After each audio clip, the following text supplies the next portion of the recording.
துடிப்பினிலே என்னும் சுரு தினம் தவிக்க பூவில் நல்ல தேன் இருக்கு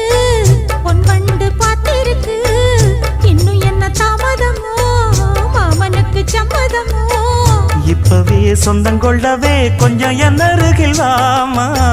சந்தைக்கு வந்த கிடி சாட சொல்லி பேசுதடி சந்தைக்கு வந்த மச்சான் சாட சொல்லி பேசுவதே முத்தம்மா முத்தம்மா பக்கம் வர வெக்கமா